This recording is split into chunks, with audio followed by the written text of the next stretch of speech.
ये class 10th में quadratic equation में हम नेक्स्ट क्वेश्चन देखते हैं। Problems on time and distance में दो फॉर्मूले हम यहाँ यूज करते हैं, जैसा कि हमने देखा था। एक तो speed is equals to distance by time.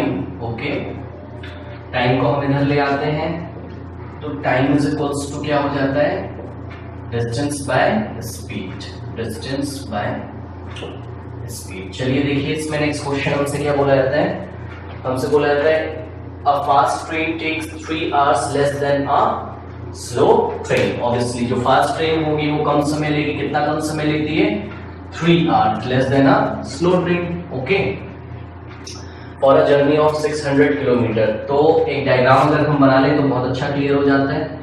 ये 600 किलोमीटर डिस्टेंस है। दो केसेस होंगे यहाँ पर भी, केस 1 केस 2। ओके, तो केस 2 में भी देखिए डिस्टेंस तो कभी चेंज नहीं होता है, डिस्टेंस उतना ही चलना है। अब एक ट्रेन फास्ट होगी, एक स्लो होगी। तो देखिए क्या बोला जाता है, if the speed of the slow train is 10 kilometre less than that of the fast train. देखिए मैंने आपको बोला कि जो स्लो ट्रेन है वो 10 किलोमीटर उसकी स्पीड कम है फास्ट वाले से। इसी बात को आप इसका मैथमेटिकल रीजनिंग करके इसको रिवर्स ऑर्डर में अगर बोलोगे तो आप क्या बोलोगे कि जो फास्ट ट्रेन है उसकी स्पीड स्लो से 10 ज्यादा है ना। देखिए स्लो की स्पीड फास्ट से 10 कम है, 10 किलोमीटर पर आवर कम है। तो इसी बात को अगर आप पलट के बोलोगे तो बोलोगे फास्ट ट्रेन जो है वो स्लो ट्रेन से 10 किलोमीटर पर आवर ज्यादा स्पीड की है ना। तो इस चीज को थोड़ा सा आपको मैथमेटिकल रीजनिंग भी करनी आनी चाहिए, ठीक है ना। तो उसको आप पलट के भी बोलोगे। तो देखिए यहाँ पर हमेशा आप क्या किया करिए, स्लो ट्रेन जो होती है उसकी स्पीड आप अज्यूम कर लिया करिए। ओके, तो देखिए ये स्लो ट्रेन के लिए होगा, स्लो ट्रेन के लिए, ठीक है ना, और ये होगा फास्ट ट्रेन के लिए। लास्ट क्वेश्चन में क्या था, देखिए लास्ट क्वेश्चन में दो ट्रेन्स नहीं थी, ट्रेन एक ही थी, बाद में अपनी स्पीड बढ़ा लेती है, केस 2 थे। यहाँ पर दो ट्रेन है तो बात वही है। देखिए एक स्लो ट्रेन है, लास्ट टाइम भी पहली बार ट्रेन कैसी थी, स्लो, और नेक्स्ट टाइम ट्रेन क्या हो गई थी, 5 किलोमीटर पर आवर ज्यादा स्पीड की हो गई थी, बढ़ा ली थी उसने अपनी स्पीड। तो वही चीज है, यहाँ दो ट्रेन या एक ट्रेन होने से फर्क नहीं पड़ता है। फर्क इस बात से पड़ता है कि स्लो स्पीड है या फास्ट है। तो हमारे पास दो केस बन जाते हैं, बस सिंपल, ट्रेन दो हो उससे फर्क नहीं पड़ता है, ठीक है ना। तो let the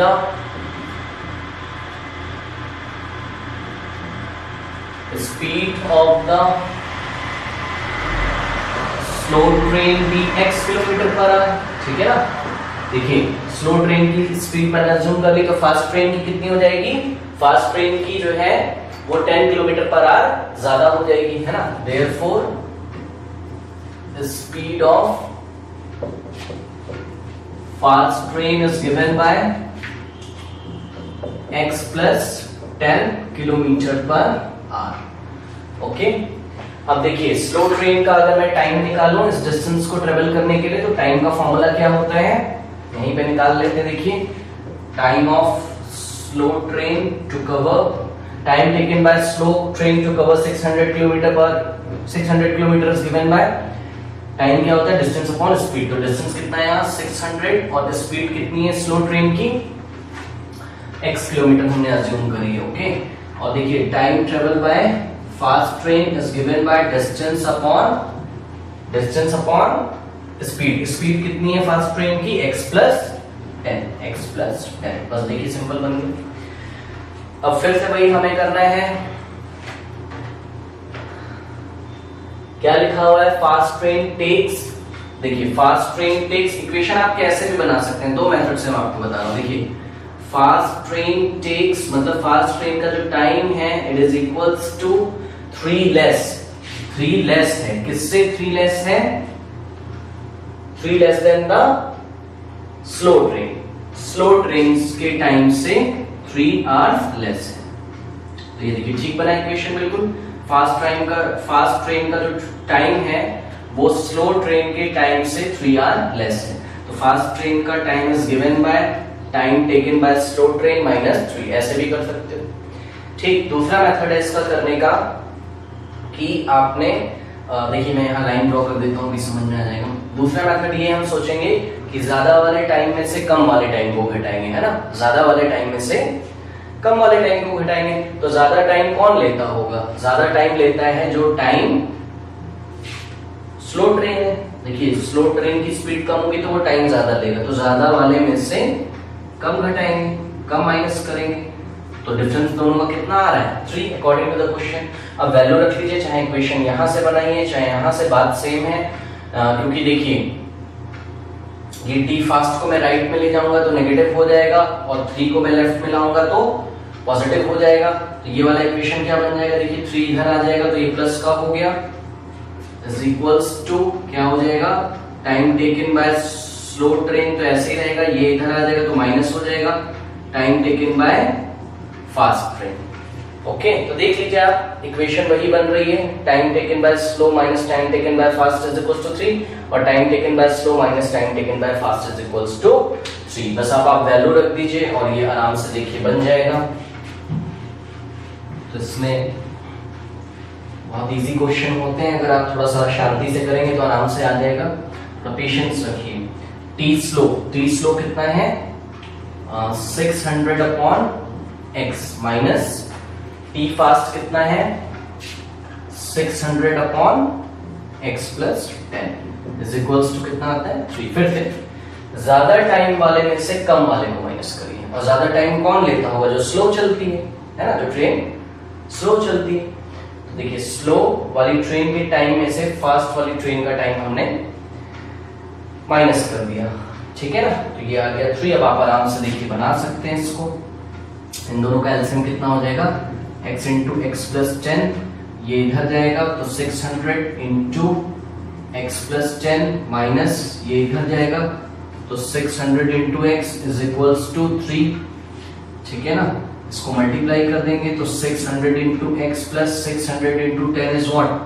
6000 minus 600x divided by x into x is x square plus x into 10 is 10x is equals to 3. 600 gets cancelled.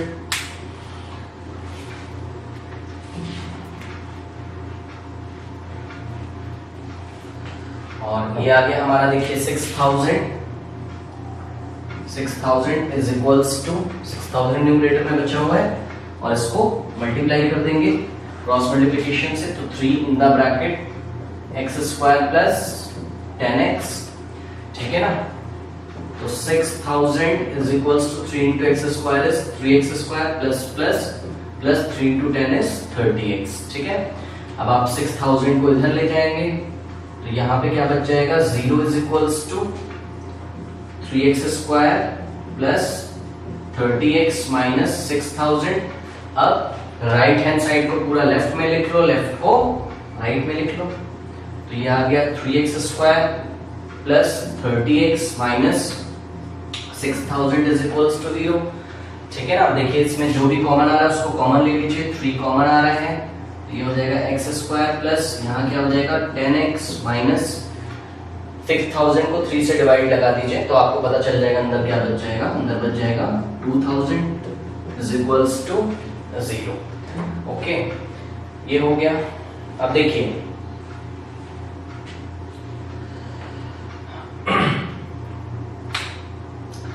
ये 3 इधर मल्टीप्लिकेशन में है, ठीक है ना।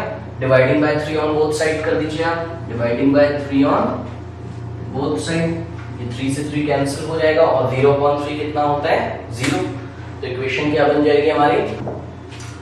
इक्वेशन हो गई हमारी x square plus 10x minus 2000 is equals to 0। देखिए अब यहाँ पे एक और कमेंट कर सकते हैं कि ये देखिए दो क्वांटिटीज का प्रोडक्ट है।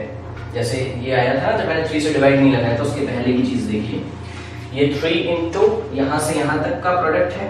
तो देखिए या तो भाई दो क्वांटिटीज है हमारे पास, 3 है और यहाँ से यहाँ तक है, तो दोनों क्वांटिटीज का प्रोडक्ट 0 तभी आएगा जब या तो पहली क्वांटिटी 0 होगी या तो दूसरी। तो देखिए भाई 3 तो 0 हो नहीं सकता, इसका मतलब ये वाला जो ब्रैकेट में जो है ये पूरा किसके इक्वल होगा? 0 का, क्योंकि 3 0 नहीं है, सबको पता है 3 कांट बी इक्वल टू 0। तो इसका मतलब पक्का अगर 3 0 नहीं है तो ये पूरा 0 होगा, या आप 3 से बोथ साइड डिवाइड लगा दीजिए, 3 हट जाएगा। ओके, ये हो गया। ये 2000 यहाँ फैक्टर कर लेंगे और आराम से देखिए हो जाएंगे। 2000 के अगर मैं फैक्टर करूं और ये हो जाएगा मेरा, देखिए 2, ये 10, ये 2 500, 2, ये 250, 2 और ये 125, फिर 5 से 5 to the 10, 5 5 ठीक है। तो ये हो गया। अब इसमें आपको एडजस्ट करना पड़ेगा। देखिए किस तरीके से हम इसको एडजस्ट करते हैं। देखिए 2 into 2 is 4, ठीक, 2 into 5 is 10, 10 into 4, 10 into 4 is what, 40, और देखिए 5 into 5 is 25, 25 into 2 is 50, ठीक है। 5 into 5 is 25, 25 into 2 is 50। देखिए 40 और 50 ऐसे दो नंबर हैं जिन दोनों नंबर्स को अगर हम प्रोडक्ट करें तो 2000 आएगा, और एडिशन या सब्ट्रैक्शन पर कितना आना चाहिए, 10। तो 50 माइनस 40 कितना होता है, 10। तो ये बन जाएगा आराम से x² plus 50x minus 40x minus 2000 is equals to 0, ठीक है ना। उसके बाद इसमें से हम कॉमन ले लेते हैं x, तो x प्लस 50 हो जाएगा, ये माइनस का 40 कॉमन लेंगे तो x प्लस 50 हो जाएगा इज इक्वल्स टू 0, ठीक है ना। अब पूरे ब्रैकेट में से x minus x plus 50 common हो गया और क्या बच गया, x minus 40 is equals to 0। देखिए अब या तो x minus 40 is equals to 0 होगा, या तो x plus 50 is equals to 0 होगा। इसका रीजन अभी मैंने आपको बताया था, ये दो क्वांटिटीज लिखी हुई, इनके प्रोडक्ट 0 तभी आएंगे, या तो पहला 0 होगा या तो दूसरा 0 होगा, ठीक है ना। तो सबसे पहले हम करके देखते हैं कि x माइनस 40 अगर 0 होगा तो देखिए x कितना आ जाएगा, 40, ठीक है ना। और अगर x plus 50 is equals to 0 होगा तो x कितना आ जाएगा, माइनस 50, ठीक है ना।